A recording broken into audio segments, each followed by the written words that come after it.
Okay, so it's it's good to see um, the press representative wearing the cross again. I have some notes here. I just wanted to go over a few things.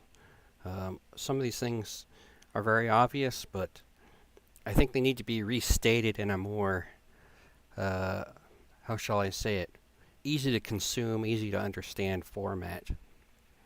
Um, uh, During that last conference with Donald Trump at the microphone and the various politicians and bureaucrats in the stands, um, people are obviously going to be wondering why one side of politics is not being consistent or hypocritical about DEI, and of course I'm talking about the young kid with the cancer brain surgeries that was given the Secret Service badge or whatnot.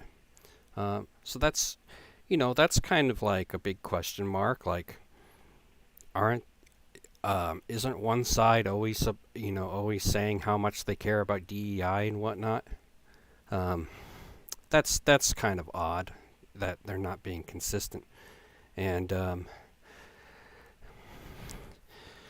the real answer to that question, at least I think, is that politicians or bureaucrats have other motives. Their motives are not these virtuous things uh, that they claim because they never seem to be consistent about it. If they were consistent, you would think a lot of these things would have been solved 50 years ago, and that would have been there wouldn't really be anything more to run on. The issues would have been solved. They wouldn't have to constantly go on and on and on about victim narratives. They would, as they were voted by the people, actually do something to help the people that they claim to represent. So that's kind of a lip service thing. These politicians and bureaucrats, they pay lip service. They talk a good game, but their actions don't reflect what they're saying. And sometimes they don't even pay lip service. Like they see the other side doing something that they would normally say that they are the only side that would do that. And then when they see the other side doing that, they get, grumpy or angry, and then they do the reverse. They go against it, even though it's something that they say that they're for, which makes them inconsistent. It's a very plain and easy to see and understand thing. So the real answer here is behind the scenes, politicians or bureaucrats have other motives. Their motives are not to be virtuous or about XYZ agenda. It's to enrich themselves, usually by money fraud or to gain a seat or a badge so they can misuse their power to bully or hurt or imprison or even legally somehow murder people using politics or loopholes, usually lawfare or false narratives. Like for example, if you were to, regardless of the demographic, they have buzzwords. They have various different words that they use to dehumanize people. No matter what those words are, you all know what those words are, so I don't need to say them. And they apply to every different demographic, and they use them on every different demographic. It's been seen. You could pull up examples. They're already out there. And these politicians will try to spin a narrative to make someone appear as though they are a horrible person, even though they're not. They try to spin things on good people, usually people who don't agree with what they're doing or are exposing their criminal activity, because there are a lot of criminals in the government that steal, that lie to the people. They're voted in and they're unethical, and they don't actually do what they're supposed to do in government. When the people elect a representative in government, they are supposed to represent the people that voted them. And when they don't do that, that is dishonesty at the very least. When they do other things, um, like defraud money or defraud votes, those are federal crimes. And they do that every election cycle. Every election cycle, they're stealing money. They're defacing documents, saying that this 300-year-old person voted when clearly that's not the case. They've been dead and in the ground for a long time. And there is evidence of this. Voter fraud is real. Fraud and theft of taxpayer money is real. It's theft. And there are other things that are highly concerning as well. They keep taxpayers in the dark about where their tax money is going. Where is the honesty in that? They should let taxpayers know where every dollar is going. It is the taxpayers' money. No taxation without representation. If you do not represent the voters, you are stealing from them. Okay, and there's a misconception about the whole concept of democracy, which is representing the people in America. America has a permanent split in politics. I'm not going to go into the micro politics because there's as many different views on politics as there are birds in the sky, let's say, or fish in the sea. But the two big ones, at least, it's a popular narrative.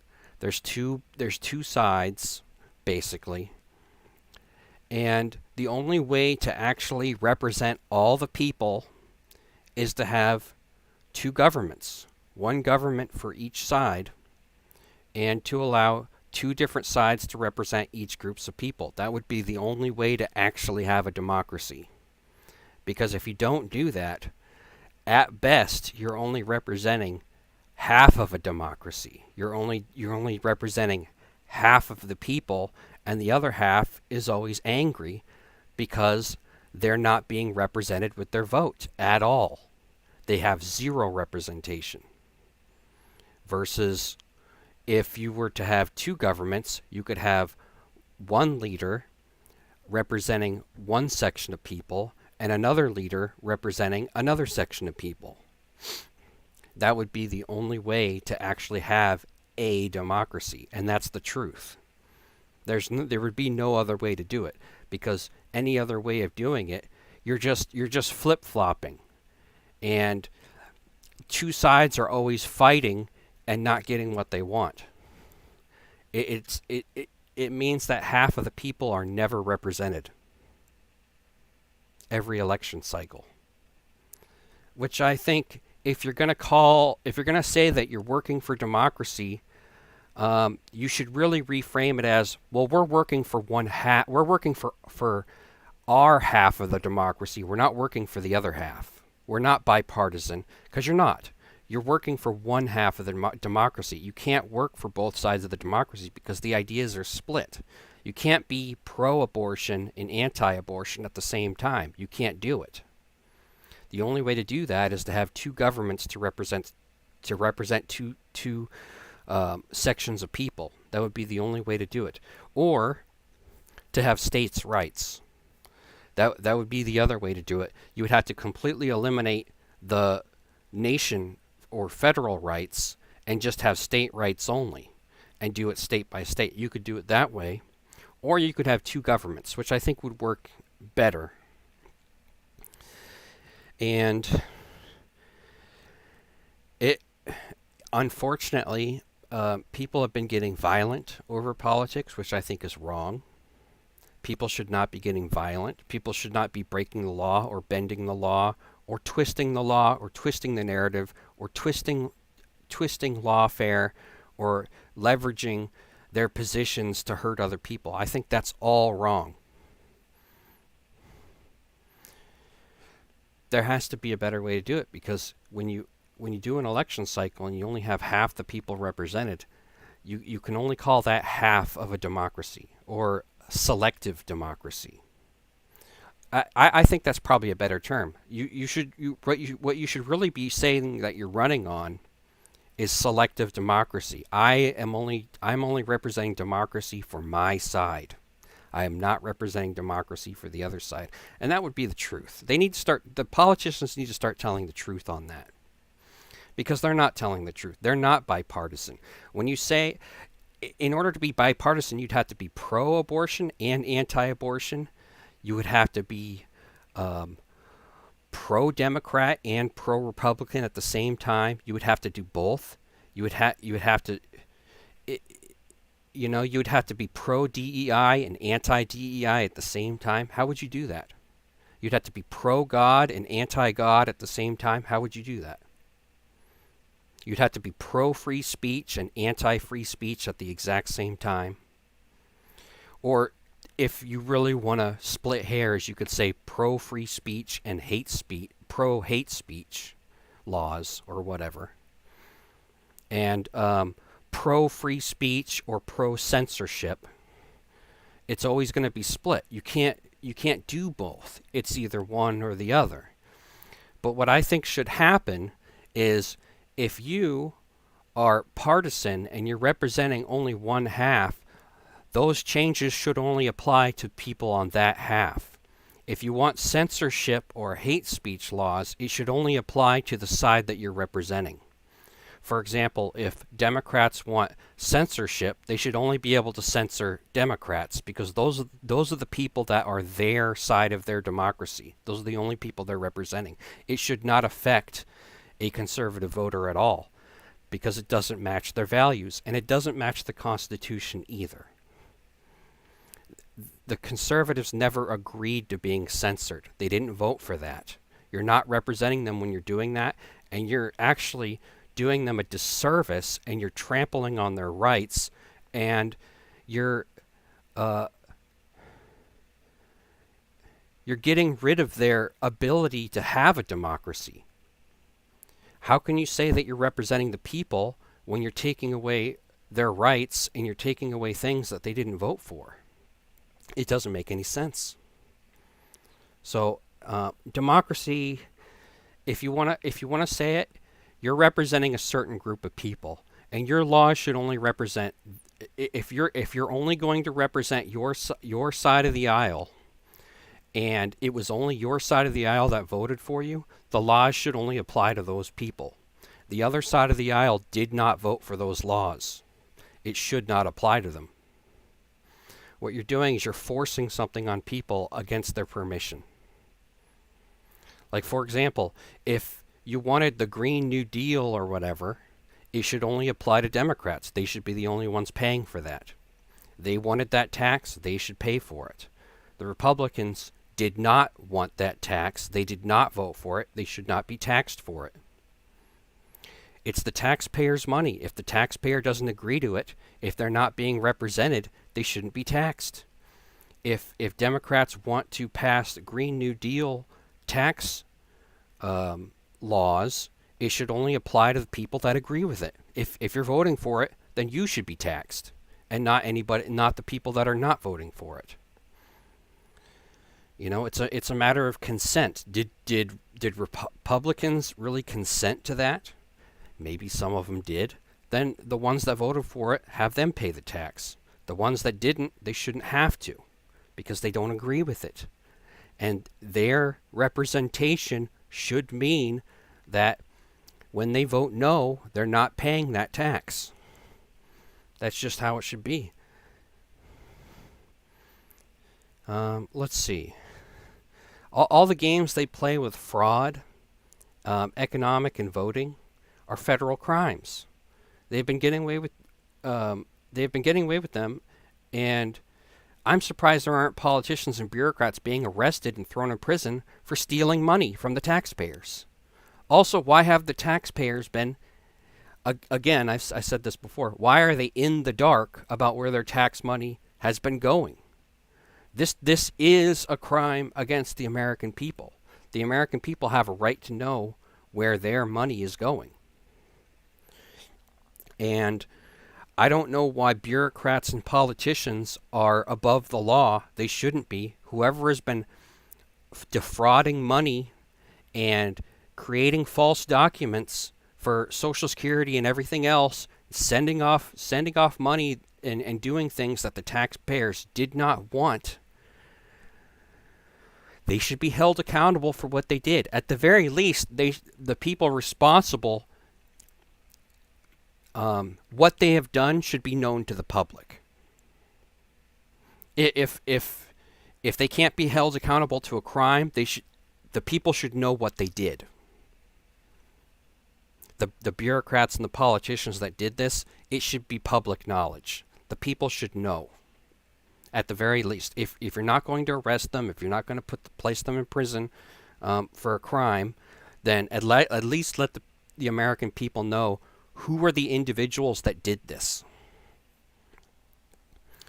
It needs to be public knowledge. It's the people's money after all. The people really should get a printout of who is in charge of doing what with the money and where the money is going. The people should get a printout of all of it, of all the information. They should be able to see it on paper.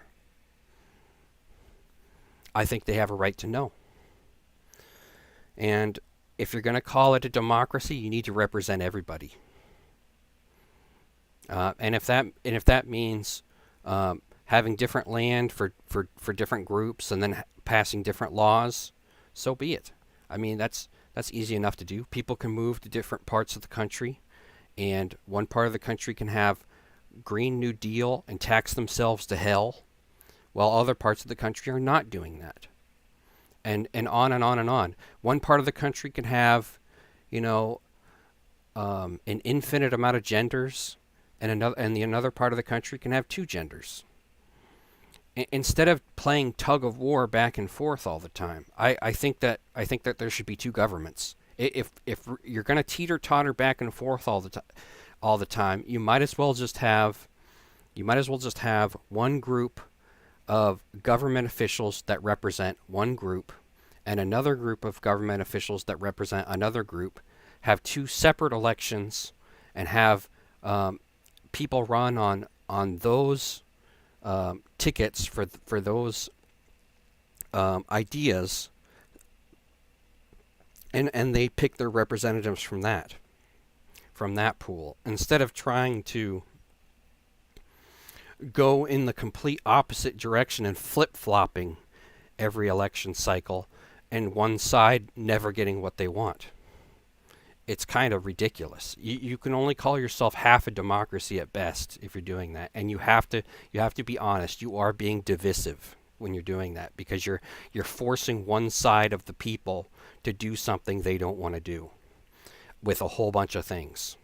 You're censoring them when they never asked to be censored, and they're constantly talking about, well, we have a right to free speech. It's in our Constitution. We voted for free speech.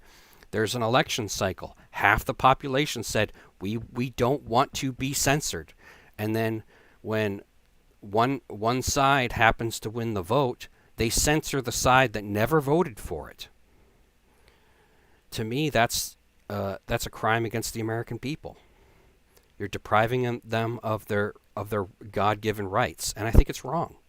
If you want to do hate speech laws, have it only apply to the people that vote for it.